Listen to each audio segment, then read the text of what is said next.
Assalamualaikum, hai semuanya. Kembali lagi bersama saya, Arsila Marneza, mahasiswa Prodi D3 Akuntansi, Fakultas Ekonomi dan Bisnis, Universitas Bengkulu. Di video kali ini, saya akan membahas materi tentang bab 8, yaitu seputar isu konsolidasian. Selamat menonton! Masuk ke dalam materi bab 8, yaitu tentang isu seputar konsolidasian. Bab 8 membahas tentang seputar isu konsolidasian, tetapi kilas balik sedikit tentang chapter 3 dan chapter 4. Di chapter 3 sudah memasuki bagaimana menyusun laporan keuangan konsolidasian dengan kasus nilai akuisisinya tercatat. Di mana letak perbedaan akuisisi nilai tercatat dengan akuisisi tidak pada nilai tercatat. Akuisisi itu pada saat suatu perusahaan memperoleh pengendalian atas perusahaan lain. Kalau suatu perusahaan memperoleh pengendalian dari perusahaan itu, kalau sahamnya 50%, yang dikendalian itu adalah bisnisnya. Untuk bisa mengendalikan bisnis perusahaan lain, maka syaratnya kita harus menguasai lebih dari 50% saham. Kemudian, jika perusahaan itu memperoleh pengendalian atas perusahaan lain, maka akan ada istilah akuisisi bertahap dan akuisisi sekaligus. Kalau akuisisi bertahap itu, sebelum memperoleh pengendalian atas perusahaan lain, maka perusahaan kita itu memiliki investasi di perusahaan tersebut. Perusahaan A memiliki saham 20% pada perusahaan B. Waktu ia memiliki saham 20% di perusahaan B, itu tidak memiliki hak pengendalian karena hanya memiliki saham sebesar 20%. Kemudian hari ini terjadi transaksi di mana perusahaan A mengakuisisi 40% saham milik perusahaan B. Maka dikatakan transaksi itu terjadi di hari ini. Untuk di kasus ini, walaupun hanya mengakuisisi 40%, ia sudah memiliki 20%. Maka ini disebut dengan istilah akuisisi bertahap. Tapi jika perusahaan A sebelumnya tidak memiliki saham di perusahaan B, tapi hari ini membeli saham di perusahaan B itu sebesar 60%, maka dikatakan akuisisinya dilakukan sekaligus. Artinya, ia mendapatkan hak pengendalian dalam satu transaksi. Sekarang kita bahas lagi akuisisi pada nilai tercatat dan akuisisi tidak pada nilai tercatat. Dan ada juga akuisisi sebagian dan akuisisi penuh. Maka dicontohkan tadi, dikatakan PTA membeli saham 60% sahamnya PTB, maka dikatakan sebagai akuisisi sebagian. Karena ia tidak mengakuisisi 100% sahamnya di perusahaan B, dan 40% sahamnya dikatakan pemilik non-pengendali. TA adalah induknya PTB, tapi karena ia tidak 100% memiliki saham di PTB, maka ekuitas PTB terdapat kepentingan non-pengendali. Kepentingan non-pengendali ini adalah ekuitasnya perusahaan B. Kalau akuisisi penuh perusahaan A mengakuisisi PTB itu 100%, maka tidak ada namanya kepentingan non-pengendali. Itu adalah perbedaan akuisisi sebagian dan akuisisi penuh. Nah, selanjutnya akuisisi pada nilai tercatat dan akuisisi tidak pada nilai tercatat. Misalnya PTB memiliki ekuitas 1 juta. Saya akuisisi 100% sahamnya PTB tadi sebagai pengakuisisi, maka saya akan memberikan imbalan yang dialihkan berupa kas. Maka ekuitas PTB tadi nilainya 1 juta, saya mengakuisisi 100%. Dalam akuisisi itu, saya membayar dengan mengeluarkan uang 1 juta. Maka dikatakan nilai akuisisinya pada nilai tercatat. Karena imbalan diserahkan oleh perusahaan pengakuisisi itu sama besarnya dengan ekuitas yang dia peroleh senilai 1 juta. Bagaimana jika kepemilikan sebagian? Jika PTB memiliki ekuitasnya 1 juta, saya mengakuisisi dengan memberikan imbalan sebesar 600.000 untuk 60% kepemilikan saham. Apa itu akuisisi pada nilai tercatat atau akuisisi tidak pada nilai tercatat? Pada nilai tercatat, saya membeli sahamnya PTB senilai 600.000 itu untuk kepemilikan 60%. Maka itu tetap akuisisi pada nilai tercatat. Karena ekuitas menjadi bagian miliknya saya atas ekuitasnya perusahaan B sebesar 600.000. Yang 400.000 lagi punyanya kepentingan non-pengendali.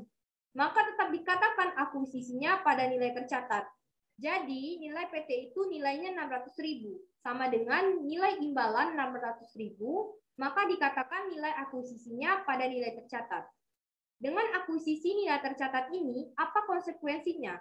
Konsekuensinya, jika kita melakukan akuisisi pada nilai tercatat, maka tidak ada namanya diferensial atau selisih.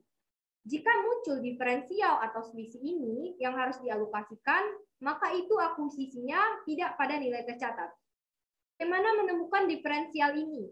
Tentu diferensial ini muncul pada akuisisi tidak pada nilai tercatat. Contohnya, masih sama seperti tadi, ekuitas PTB itu senilai 1 juta. Saya memberikan imbalan. Imbalan yang saya serahkan senilai 700.000 untuk 60% kepemilikan saham di perusahaan B. Berarti terjadi diferensial sebesar 100.000. Nah, timbul pertanyaan di materi bab 4, diferensial ini akan dialokasikan kemana? Diferensial ini ada dua kemungkinan dialokasikannya. Yang pertama bisa ke goodwill dan juga ke aset dan juga liabilitas yang nilai wajarnya berbeda dari nilai tercatat dan nilai buku. Dan contohnya lagi, jika perusahaan B memiliki aset yang nilai tercatatnya berbeda dengan nilai bukunya, maka kalau selisih dan nilai selisih itu dialokasikan ke aset yang nilai wajarnya dan nilai bukunya berbeda, termasuk liabilitas, maka nilai selisih itu dialokasikan ke aset yang nilai wajar dan bukunya berbeda, termasuk liabilitas atas liabilitas. Misal, jika perusahaan B memiliki aset yang nilai tercatatnya berbeda dengan nilai buku, maka jika selisih, nilai selisih itu dialokasikan ke aset yang nilai wajar dan bukunya berbeda, termasuk liabilitas. Maka dalam akuisisi itu, ternyata nilai liabilitasnya berbeda pada nilai wajar dan nilai bukunya. Maka diferensial tadi juga akan dialokasikan ke liabilitas yang nilai wajarnya berbeda dari nilai buku. Jangan berpikir bahwa diferensial itu akan dialokasikan semuanya ke goodwill. Perhatikan, kalau nilai tercatat aset, kalaupun nilai tercatat liabilitas itu berbeda dengan nilai wajarnya, maka alokasi diferensial ini akan dialokasikan kepada aset atau liabilitas yang nilai wajarnya berbeda. Itu materi yang harus diingat pada chapter 4. Jika pertemuan di bab sebelumnya diasumsikan selama periode ketika PT Nusantara mengakuisisi PT Andalas, presentasi kepemilikan PT Nusantara terhadap PT Andalas itu tidak berubah. Misalnya, 2 Januari 2015, PT Nusantara mengakuisisi 75% sahamnya PT Andalas. Maka diasumsikan di bab sebelumnya, diasumsikan 75% ini tetap dan tidak ada perubahan selama tahun 2015. Padahal kenyataannya sangat mungkin setelah diakuisisi pada PT Nusantara, dengan kepemilikan 75%, kemudian PT Nusantara menambah presentasi kepemilikan sahamnya di PT Andalas, misalnya menjadi 90%. Mungkin terjadi, tetapi tidak dibahas di bab sebelumnya. Baru dibahas di bab isu seputar konsolidasi atau di bab 8 ini. Itulah namanya perubahan kepemilikan saham PT Induk pada PT Anak, tetapi catatannya tidak menghilangkan pengendalian yang dimiliki PT Induk. PT Nusantara waktu tanggal 2 Januari 2015 mengakuisisi 75% saham PT Nusantara, pada tanggal 2 Januari 2015 mengakuisisi saham 75% PT Andalas, kemudian di tahun 2015 ia menambah lagi kepemilikan atas PT Andalas sebesar 10%. Maka presentasi PT Nusantara pada PT Andalas menjadi 85%. Pengendaliannya tidak hilang, tetapi presentase kepemilikannya bertambah atau juga bisa berkurang. Misalnya, terjadi transaksi yang mengakibatkan presentase kepemilikan Nusantara dan PT Andalas itu berkurang menjadi 60%, jadi turun 15%. Yang penting, PT Nusantara tidak kehilangan pengendali yang mengakibatkan perubahan saham yang dimiliki PT Induk terhadap PT Anak itu karena apa? Nah, ini dibagi menjadi dua. Yang pertama, perubahan sahamnya PT Induk itu atas PT Anak berubah karena transaksi induk perusahaan. Yang kedua, perubahan kepemilikan sahamnya yang dimiliki PT Induk ini terjadi bukan karena transaksi yang dilakukan PT Induk, tetapi yang melakukan transaksi adalah entitas anak. Untuk mempermudah pemahaman sederhananya, kita menggunakan ilustrasi. Sebagai contoh, PTM memiliki 60% saham di PTK, berarti ada 40% sahamnya PTK yang tidak dimiliki oleh PTM. Sebagai entitas induk, ternyata 40% itu 30%-nya lagi dimiliki oleh PTS dan 10%-nya lagi dimiliki oleh PTA. Jumlah saham beredar dari PTK itu 1 juta lembar. Berarti karena PTM memiliki saham 60%, berarti memiliki 600.000 lembar. PTS memiliki 300.000 lembar, dan PTA memiliki 100.000 lembar saham miliknya PTK. Terjadi perubahan kepemilikan saham yang terjadi pada PT Induk atau PTM atas sahamnya PTK. Yang pertama itu karena transaksi yang dilakukan oleh entitas induk sendiri. Contohnya, PTM membeli 10% sahamnya PTK dari PTS. Itu yang namanya transaksi yang dilakukan oleh perusahaan induk. Akibatnya, saya memiliki 100.000 lembar saham PTK yang dimiliki PTS. Maka, jumlah kepemilikan saya bertambah dari 60% ke 70%. Dan PTS turun menjadi 20% karena tinggal 200.000 lagi. A tetap 10%. Apa dampak atau konsekuensi ketika saya membeli saham dari pihak ketiga? PTS dan PTA disebut pihak ketiga, dan pihak pertama adalah perusahaan induk dan PTK adalah anak perusahaan.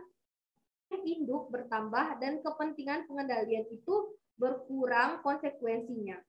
PTS dan PTA itu namanya kepentingan non pengendali. Kepentingan non pengendali itu di luar dari induk perusahaan. Karena transaksi saya membeli tambahan sebesar 10% dan karena transaksi saya membeli tambahan sebesar 10% dari PTA, maka kepemilikan PTM bertambah dan kepentingan non pengendalinya berkurang. Bisa juga saham di PT Induk itu berubah, bisa meningkat dan juga bisa menurun, dengan catatan hilangnya pengendalian itu bukan transaksi gara-gara PT Induk, tetapi transaksi yang dilakukan PT Anak. Contohnya, PTK melakukan pembelian kembali saham yang beredar dari PTS, namanya treasury share. Misalnya, saham yang ditarik itu 10%. Jadi ada 100.000 lembar saham PTK, misalnya saham yang ditarik itu 10%. Jadi ada 100.000 lembar saham PTK yang ditarik oleh PTK sebagai treasury share.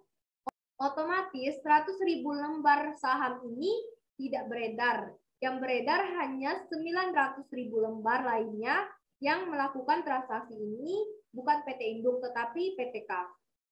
Jadi, setelah melakukan treasury share dengan kembali 100.000 lembar saham miliknya dan dipegang oleh PTS, maka saham miliknya PTS yang 300.000 lembar sekarang tinggal 200.000 lembar.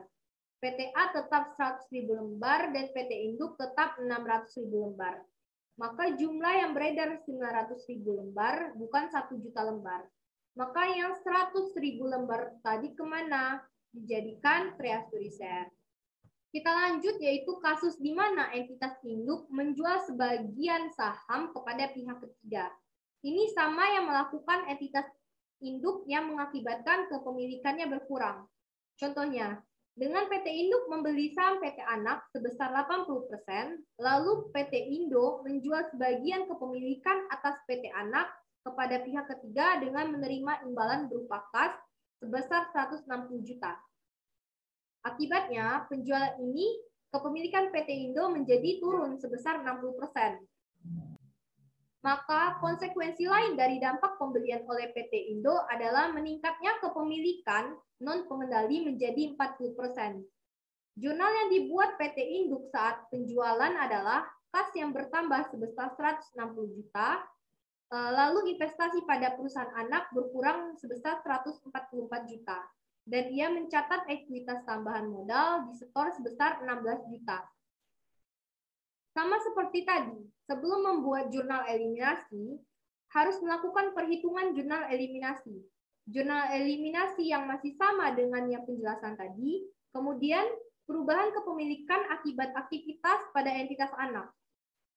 Kalau tadi perubahan kepemilikan akibat aktivitas entitas induk, entitas anak menerbitkan tambahan saham kepada entitas induk, maka pasti kepemilikan saham PT induk bertambah.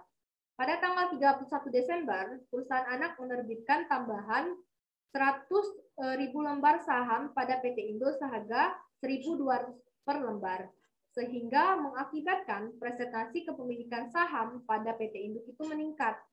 Dampak dari penerbitan tersebut meningkatkan kepemilikan saham PT Induk menjadi 75%. Penerbitan tambahan saham tersebut akan meningkatkan ekuitasnya PT Anak, karena PT Anak menerbitkan tambahan saham sebesar 100.000 lembar, otomatis tambahan saham ini menambah jumlah lembar saham yang beredar, dan itu akan mendapatkan ekuitas pada perusahaan anak. Selanjutnya, perhitungan nilai tercatat investasi. Sama seperti perhitungan sebelumnya, yaitu saham biasa, tambahan modal disetor atau saldo laba sebelum dan setelah diakuisisi.